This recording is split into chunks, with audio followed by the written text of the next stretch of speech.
পূব আকাশে সূর্য ওঠার আগে যখন আকাশ রঙিন হয়ে ওঠে, ঠিক তখনই জীবন্ত হয়ে ওঠে যমুনা চরের প্রান্তর।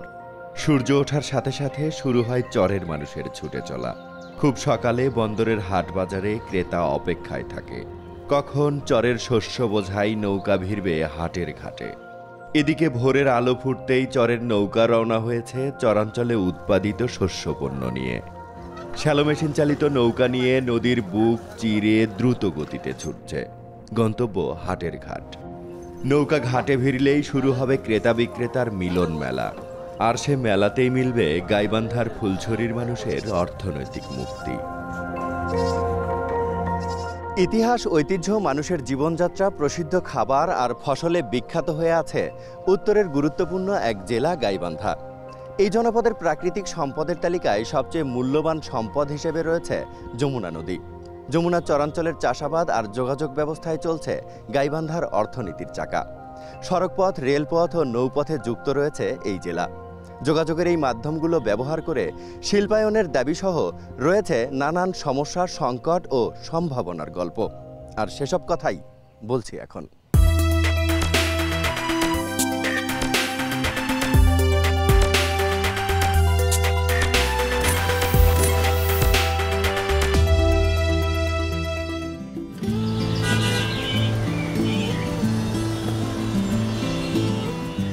রংপুর জেলার গাইবান্ধা মহকুমা ১৯৮৪ সালে পূর্ণাঙ্গ জেলা হিসেবে স্বীকৃতি পায়। গাইবান্ধার নামকরণ নিয়ে পরিষ্কার কোনো বর্ণনা নেই ইতিহাসবিদদের গ্রন্থে। তবে জনশ্রুতি রয়েছে এ অঞ্চলের প্রতাপশালী রাজা বিরাটের গাভীর পাল বাঁধার স্থান থেকেই গাইবান্ধা নামকরণ। বর্তমান গাইবান্ধার গোবিন্দগঞ্জ উপজেলার এই পুরনো স্থাপনার ধ্বংসাবশেষ রাজা বিরাটের রাজপ্রাসাদের। জনশ্রুতি মতে রাজা বিরাটের প্রায় ৬০,০০০ গাভী ছিল। গাভী বাঁধার জন্য রাজা নির্ধারণ করেছিলেন নদীপাড়ের জনশূন্য এলাকা। গাভী বাঁধার সেই জায়গায় স্থানীয় ভাষায় পরিচিতি পায় গাইবান্ধা নামে। এ অঞ্চল গবাদি পশুপালনের জন্য উপযুক্ত এখনও। বর্তমানেও প্রচুর গরু মহিষ পালন করা হয় এ জেলায়। পর্যাপ্ত দুধ পাওয়া যায়, তাই দুধের তৈরি অসংখ্য খাবার রয়েছে এই জনপদের খাদ্য তালিকায়। তার মধ্যে একটি রসমঞ্জুরি, যার স্বাদে পরিচিতি পেয়েছে দেশ জুড়ে। চিনি, দুধ, ছানা আর ময়দার মিশ্রণেই তৈরি হয় অনন্য স্বাদের রসমঞ্জুরি। প্রজন্মের পর প্রজন্ম ধরে গাইবান্ধার মিষ্টান্ন ব্যবসায়ীরা বানিয়ে চলেছেন এই মিষ্টান্ন। রসমঞ্জুরির ইতিহাস ঐতিহ্যটা ১ থেকে ১৫০ বছর আমার জানা মতে। আর রসমঞ্জুরি বলতে সারা বাংলাদেশের মধ্যে গাইবান্ধার রসমঞ্জুরি। স্বর্গীয় রমেশ ঘোষ তিনি এটা প্রতিষ্ঠা করেছিলেন। স্বাদে এতটাই অনন্য যে সারা বাংলাদেশের মানুষ শুধুমাত্র রসমঞ্জুরি খাওয়ার জন্যই দূর দূরান্ত থেকে, বিভিন্ন জেলা থেকে আমাদের গাইবান্ধায় ছুটে আসেন। এটা অনেক দফা বলছে, আমাদের স্বীকৃতির কথা অনেকবার বলছে, ডিসঅফিসে কাগজপত্র সব রেডি করছে, আমরা দেই না বা আমাদের বেশি একটা আগ্রহ নাই, কেননা অনেক টাকা এটা ব্যাট, অনেক টাকা ব্যাট। বিখ্যাত এই মিষ্টান্ন তৈরিতে যা প্রয়োজন তার সবই উৎপাদন হয় গাইবান্ধায়। তবে বেশ কয়েক বছর ধরে মারাই বন্ধ রয়েছে মহিমাগঞ্জের রংপুর চিনিকলে। গাইবান্ধার কৃষিভিত্তিক একমাত্র ভারী শিল্প রংপুর চিনিকল, কিন্তু ২০১৯ সালে মারাই বন্ধ করে দেয়া হয় এখানে। তাতে ক্ষতিগ্রস্ত হয় আখ চাষি, চিনিকল কেন্দ্রিক ব্যবসায়ী সহ ২ থেকে ২.৫ লাখ মানুষ। আমাদের এই গোবিন্দগঞ্জ অঞ্চলে ইক্ষু চাষ কিন্তু এখনো হচ্ছে, এবং ওই লোকগুলো ইক্ষু ছাড়া কিছু করে না, এবং সেই ইক্ষুগুলো টেনে নিয়ে যাওয়া হচ্ছে জয়পুরহাট সুগার মিলে। এই যে বিপুল পরিমাণ অর্থ এই নিয়ে যাওয়ার পিছনে, এবং জয়পুরহাট মিলে শ্যামপুর থেকে, রংপুরের শ্যামপুর থেকেও আখ আসে, কিন্তু আমাদের ওখানকার অর্ধেক চাহিদা পূরণ করে এই গোবিন্দগঞ্জের ইক্ষু দিয়ে। এখন যারা মানে কর্মী আছে ওখানে ৮০ থেকে ৮২ জন গার্ডসহ ৮০ থেকে ৮২ জন কর্মী এখন আছেন, আর একজন দায়িত্বপ্রাপ্ত কর্মকর্তা রয়েছেন, এবং তাদেরও বেতন দিতে হয়। এই খরচগুলো কিন্তু হচ্ছেই, সরকারি অর্থ ব্যয়গুলো হচ্ছে। এখন এই যে পরিস্থিতি, সেখানকার যে রেলপাত ছিল, রেল লাইন ছিল, যেখান থেকে আগগুলো বহন করে নিয়ে যাওয়া হতো মিলের ভিতরে, সেই রেলপাতগুলো চুরি হয়ে যাচ্ছে, লোপাট হয়ে যাচ্ছে, এবং মিলের যে জায়গা, সেই জায়গাগুলো দখল হয়ে যাচ্ছে। এবং এই ইক্ষু মিল বন্ধ হওয়ার, এই যে রংপুর চিনিকল বন্ধ হওয়ার যে ঘটনাটি, সেটি সামগ্রিকভাবে ওই অঞ্চলের অর্থনীতি শুধু না, গোটা জেলার অর্থনীতির উপর একটা বিরূপ প্রভাব ফেলেছে। চিনিকল বন্ধ, কিন্তু আখ চাষের জন্য উপযোগী আবহাওয়া, তাই গাইবান্ধার আখ চাষিরা এখনও আখ চাষ করেন।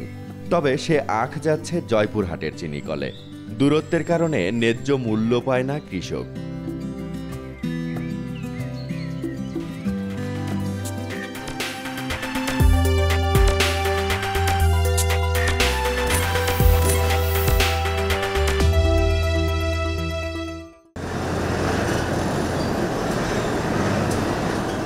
এ জেলায় প্রচুর কৃষিপণ্য উৎপাদন হলেও সেগুলো প্রক্রিয়াজাত করে সংরক্ষণের জন্য বা ভোক্তা পর্যায়ে পৌঁছানোর জন্য গড়ে ওঠেনি পর্যাপ্ত কলকারখানা।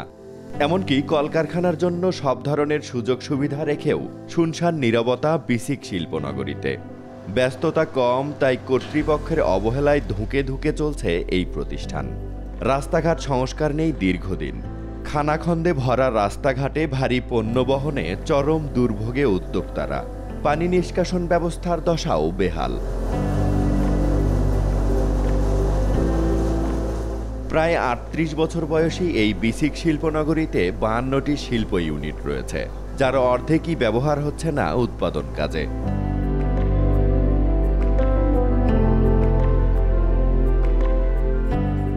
কলকারখানা কম থাকলেও গাইবান্ধার অর্থনীতি এগিয়ে যাচ্ছে কৃষকের অক্লান্ত পরিশ্রমে। এ অঞ্চলের অর্থনীতিতে এক বিশেষ আশীর্বাদ ফুলছড়ি ঘাট। নদীর ওপারে চরাঞ্চল থেকে একের পর এক নৌকা আসছে। ধান, পাট, মরিচ, ভুট্টা সহ চরে ফলানো বিভিন্ন ফসল বোঝাই নৌকা ভিড়ছে এই ঘাটে। খুব সকালে চরাঞ্চল থেকে যেন শস্যপণ্যের স্রোত আসছে এপারে। যে যেভাবে পারছেন নিজেদের উৎপাদিত পণ্য নিয়ে আসছেন। ঘাড়ে করে, ভারে করে কিংবা মাথায় নিয়ে ছুটছেন গন্তব্যে। ভারী মালামাল পরিবহনের জন্য এই ঘাটে রয়েছে অসংখ্য ঘোড়ার গাড়ি।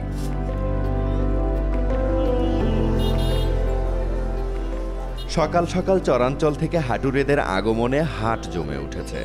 সপ্তাহে ২ দিন শনি ও মঙ্গলবার দেলুয়াবাড়ি, বাগবাড়ি, ট্যাংরাকান্দি, তালতলা সহ দূর দূরান্তের চর থেকে হাটুরে আসে ফুলছড়ি হাটে। নিত্য প্রয়োজনীয় প্রায় সবকিছুই পাওয়া যায় এই হাটে।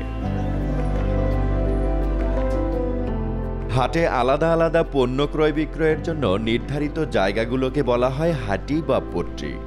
এই মৌসুমে হাটি বা পট্রিগুলোর মধ্যে সবচেয়ে বড় মরিচহাটি। সবচেয়ে বেশি নগদ টাকা হাত বদল হয় মরিচহাটিতে।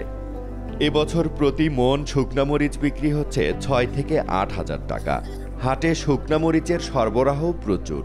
এবছর জেলায় প্রায় ২,০০০ হেক্টর জমিতে মরিচের আবাদ করা হয়েছিল, যার অর্ধেকের বেশি চরাঞ্চলের জমিতে। বিশেষ করে হাটটা মরিচহাটির জন্য বিখ্যাত।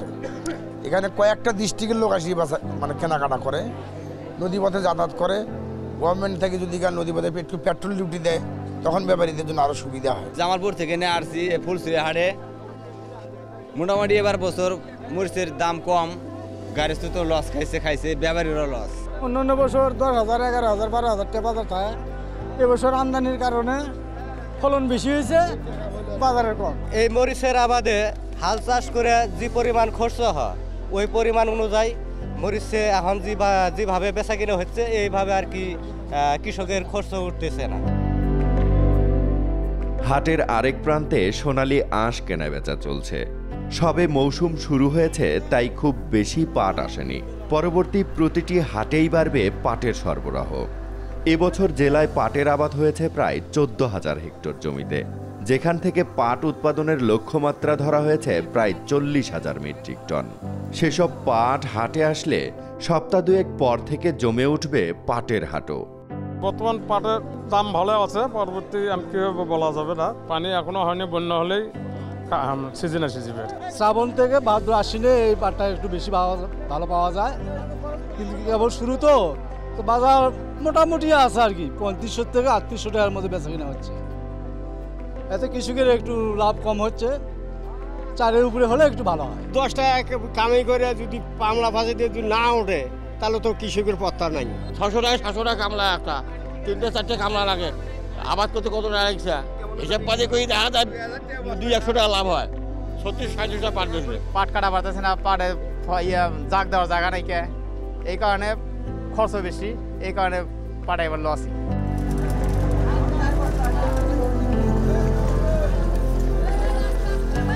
গাইবান্ধার প্রায় 186টি চরে উৎপাদিত ফসল বিক্রির জন্য ছোট বড় অসংখ্য হাট বসে। জেলায় প্রায় 1,68,000 হেক্টর জমিতে বিভিন্ন ফসল চাষ হয়। সেসব ফসল ক্রয় বিক্রয়ের জন্য সুবিধাজনক জায়গাতেই হাট বসে।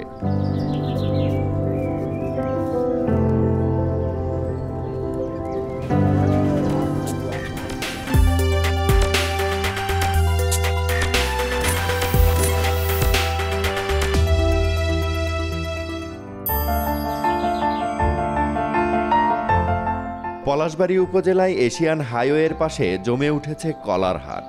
কৃষি বিভাগের মতে জেলায় এবার কলা উৎপাদন হবে 15,000 মেট্রিক টনের বেশি। কলা চাষ করলে জমিতে আর অন্য ফসল করা যায় না, সারা বছর একই ফসল, কিন্তু সেই হিসেবে দাম পায় না কৃষক। হাট দেখলেই ফলনের ধারণা পাওয়া যায়। কলা বেচাকেনায় হাট জমে উঠলেও ক্ষতির আশঙ্কায় কৃষক। কৃষি বিভাগের তথ্য মতে গাইবান্ধার চাষিরা ধান, পাট, গম, ভুট্টা সহ যে পরিমাণ খাদ্য উৎপাদন করেন তার অর্ধেকের চাহিদা রয়েছে এই জেলায়। বাকি ফসল সরবরাহ করা হয় দেশের বিভিন্ন জেলায়। প্রতি বছরই প্রায় 5,40,000 মেট্রিক টন খাদ্য উদ্বৃত্ত থাকে, যা সারা দেশে এই খাদ্য সরবরাহ করে খাদ্য ঘাটতি পূরণে বা মানুষের খাদ্য চাহিদা পূরণে এই গাইবান্ধা জেলা গুরুত্বপূর্ণ অবদান রাখছে। সাদুল্লাপুর সহ অন্যান্য উপজেলার যে চারা এগুলো বিদেশে রপ্তানি হয়ে থাকে। এই রপ্তানির মাধ্যমে তারা বিদেশ থেকে বৈদেশিক মুদ্রা অর্জন করে থাকে। এই জেলার শস্যের নিবিড়তা 223%, যেটি একটি গুরুত্বপূর্ণ অবদান রাখছে কৃষিক্ষেত্রে। আমরা কৃষি বিভাগ নিয়মিত প্রচেষ্টা চালিয়ে যাচ্ছি কিভাবে এই শস্যের নিবিড়তা আরও বৃদ্ধি করা যায়। সৎ পরিশ্রমী এই জনপদের মানুষগুলো ফসল পরিবহন ও বিক্রয়ের সুব্যবস্থা চায় রাষ্ট্রের কাছে। তাই চাওয়া ছিল নদীকেন্দ্রিক অন্যতম এক ঘাট বালাসির উন্নয়ন। দাবির মুখে এই পথে যোগাযোগের উন্নয়নে ফেরিঘাট টার্মিনাল নির্মাণ করা হয়, কিন্তু সেই টার্মিনালে শুরু হয়নি ফেরি চলাচল। কোটি কোটি টাকা খরচে নির্মাণ করা এই টার্মিনাল চলছে না নদীর নাব্যতা সংকটে। অপরিকল্পিতভাবে নির্মাণ করা এই টার্মিনালের খরচ নষ্ট হয়েছে বলছেন স্থানীয়রা। এক অর্থে গাইবান্ধাবাসীর সঙ্গে প্রতারণা করা হয়েছে। এত সুদৃশ্য এবং দৃষ্টিনন্দন টার্মিনাল, এবং মজার ব্যাপার হচ্ছে সে দুটো অচল অবস্থায় পড়ে আছে। শেষে বলা হলো একটি আনপ্রেডিক্টেবল নদে আসলে এটি করা সিদ্ধান্ত ভুল ছিল। শাস্তি হওয়া দরকার তাদের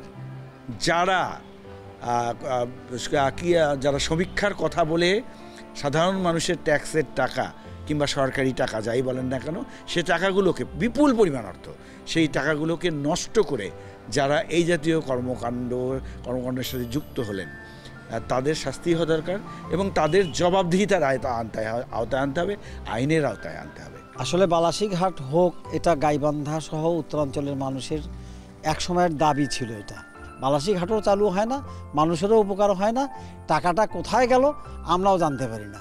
তারপরেও আমরা জানতাম যে বালাসিঘাটটা হয়েছে, গাইবান্ধার একটা উপকার হয়েছে, কিন্তু এখন তো কিছুই হচ্ছে না। গাইবান্ধার মানুষেরও নয় উত্তরবঙ্গের মানুষের। পরিকল্পিত উদ্যোগে ঘাট চালুর পাশাপাশি নদীকেন্দ্রিক ভ্রমণের জায়গা গড়ে তোলার দাবি পর্যটকদের।